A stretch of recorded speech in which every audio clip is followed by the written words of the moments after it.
President, Excellencies, distinguished members of the General Assembly, Namaste from Bharat. Let me begin by expressing our felicitations to the President of the General Assembly, His Excellency Denis Francis, and our fullest support to the 78th UNGA's theme of rebuilding trust and reigniting global solidarity. This is an occasion to take stock of our achievements and challenges, even while sharing our aspirations and goals. And indeed, in regard to both, there is much that India has to share. Mr. President, the world is witnessing an exceptional period of turmoil. As it is, structural inequities and uneven development have imposed burdens on the global South. But stresses have been aggravated by the impact of the COVID-19 pandemic and the repercussions of ongoing conflicts, tensions, and disputes. As a result, socio-economic gains of recent years have been rolled back, resources for sustainable development are severely challenged, and many countries really struggle to make ends meet. Navigating the future appears even more daunting today. At this juncture, it was with a sense of exceptional responsibility that India took up the presidency of the G20. Our vision of one Earth, one family, one future sought to focus on the key concerns of the many, not just the narrow interests of a few. In the words of Prime Minister Narendra Modi, it was to bridge divides, dismantle barriers, and sow seeds of collaboration that nourish a world where unity prevails over discord and where shared destiny eclipses isolation. The New Delhi G20 Leaders' Declaration articulates our collective ability to do so. Excellencies, friends, at a time when East-West polarization is so sharp and the North-South divide so deep, the New Delhi Summit also affirms that diplomacy and dialogue are the only effective solutions. The international order is diverse, and we must cater for divergences, if not differences. The days when a few nations set the agenda and expected others to fall in line are over. As the United Nations itself symbolizes, finding common ground is an imperative. To listen to others and to respect their viewpoints, this is not weakness, it is the basics of cooperation. Only then can collective efforts on global issues be successful. Recognizing that growth and development must focus on the most vulnerable, we began the G20 presidency by convening the Voice of the Global South Summit. This enabled us to hear directly from 125 nations and place their concerns on the G20 agenda. As a consequence, issues which deserve global attention got a fair hearing. More than that, the deliberations produce outcomes that have great significance for the international community. Mr. President, it was also noteworthy that at India's initiative, the African Union was admitted as a permanent member of the G20. By doing so, we gave voice to an entire continent which has long been its due. This significant step in reform should inspire the United Nations, a much older organization, to also make the Security Council contemporary. Broad representation is, after all, a prerequisite for both effectiveness and credibility. The outcomes of the New Delhi G20 summit will surely resonate for years ahead. Among them is an action plan for sustainable development goals, a crucial need of the day. Equally important are the high principles of lifestyle for environment, and the Green Development Pact as they shape our approach to our planet's future. The transformative role of digital public infrastructure has also finally been recognized as the salience of women-led development in building an inclusive and progressive society. The reform of international financial institutions has been given due weight, as has the resolution of debt vulnerabilities. Friends, the New Delhi G20 outcomes are expressed both as larger policies and as specific initiatives. They could be about building cities for tomorrow or fighting corruption, eliminating hunger or delivering quality education, ending plastic pollution or preserving the ocean-based economy, or for that matter, enhancing food security or even mapping global skills. Some address long-standing issues like gender divide and climate action. Others focus on new concerns such as responsible harnessing of artificial intelligence. All in all, we have placed for the world's consideration a set of actionable propositions, constructive solutions, and new directions. Even as we encourage collective endeavors, India also seeks to promote cooperation with diverse partners. From the era of non-alignment, we have now evolved to that of Vishwamitra, a friend to the world. This is reflected in our ability and willingness to engage with a broad range of nations and, where necessary, harmonize interests. It is visible in the rapid growth of the Quad, a mechanism today so relevant to the Indo-Pacific.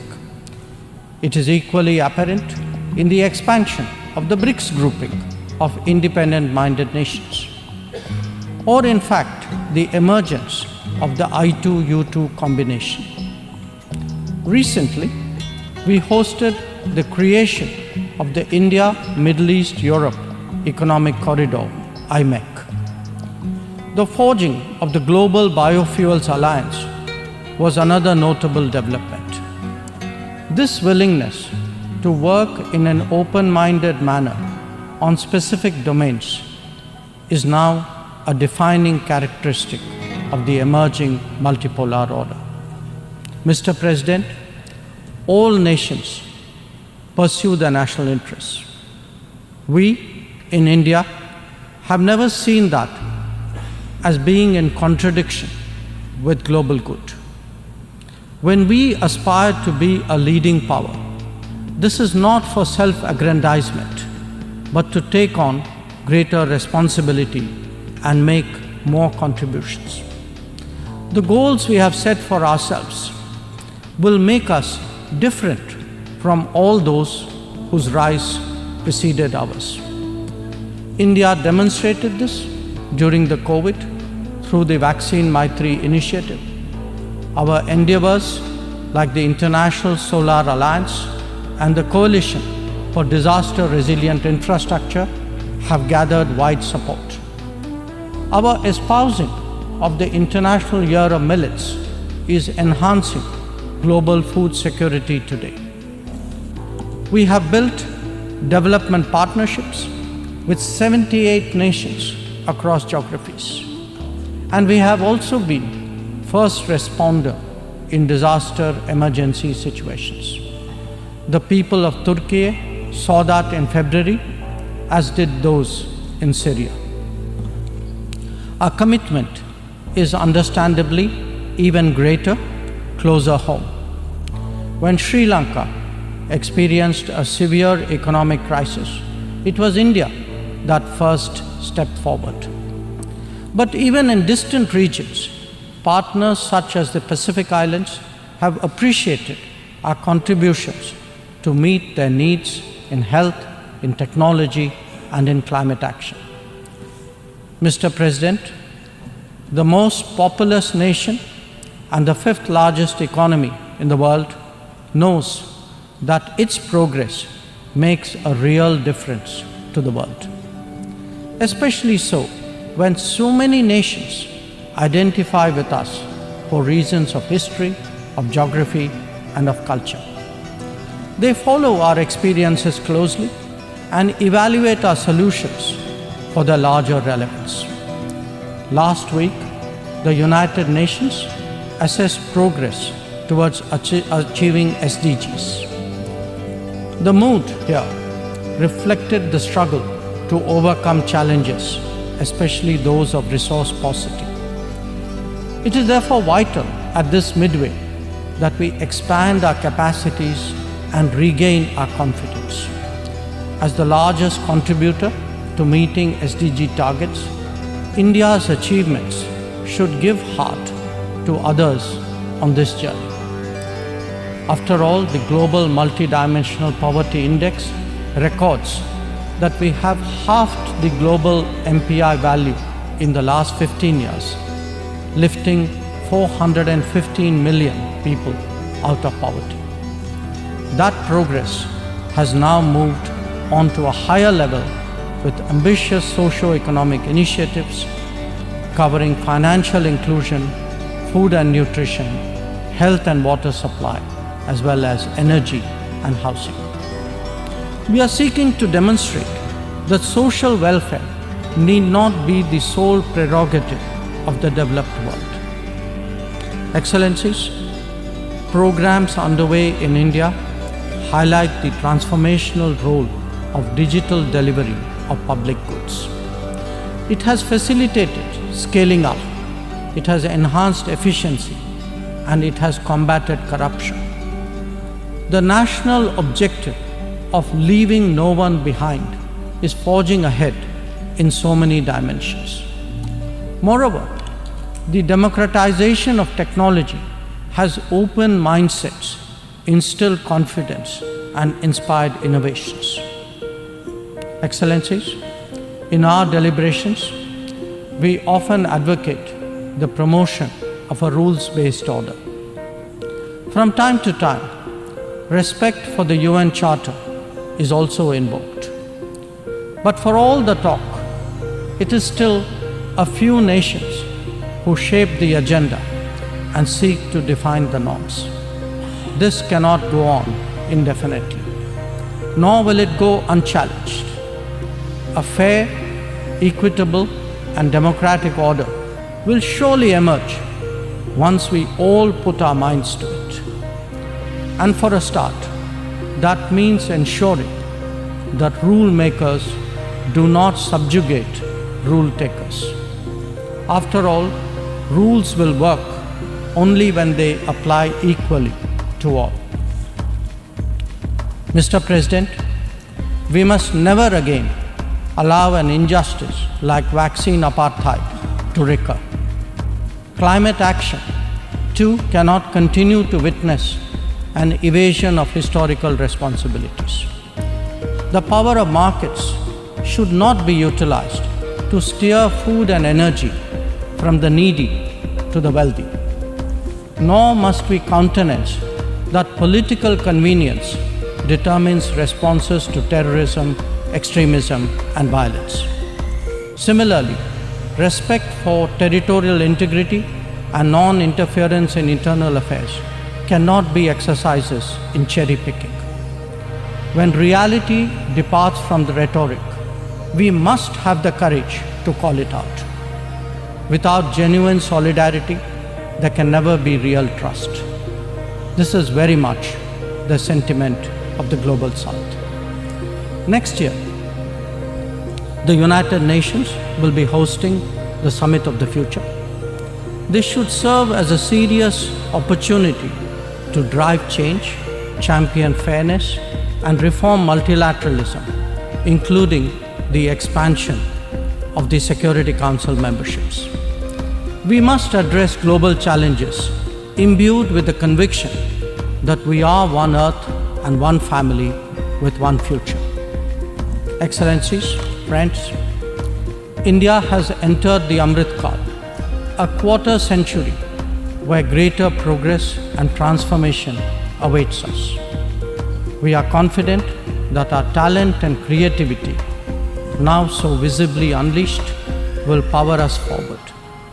The world saw a glimpse of what is to come when our Chandrayaan-3 landed on the moon. Today, our message to the world is in digitally enabled governance and delivery, in the widening ambit of amenities and services, in rapidly growing infrastructure, and in our energetic startup culture.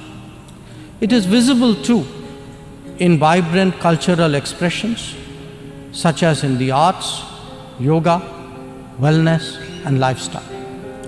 Our latest assertion